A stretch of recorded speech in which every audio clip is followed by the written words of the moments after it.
My favorite club that I've played in, I think, is a club called Antique Club in Costa Rica, in San Jose. In Lost Beach, we played 9 hours. Yeah. And then 2 days later, same play, we played 7 hours. So we like longer sets because we could express ourselves. As long as there's tequila, we're good.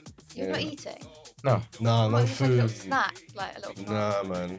Literally. Oh, Tequila. no, Literally that's tequila. wrong. Yeah. It's more like deep tech now slash like tech house Slash minimal. It's mix it all house, together. Housey, it's like a mix. Just a late reply. It's a cocktail of everything. Yeah. An agent is someone who should have contacts within the industry, who has other artists on the roster as well, and knows big promoters, is in contact with people, and can basically pitch you onto lineups. We make so much music that it doesn't fit With a lot of people. with a lot of people. They love our music, but they just think it doesn't fit because we don't know how to categorize it because our sound is so unique.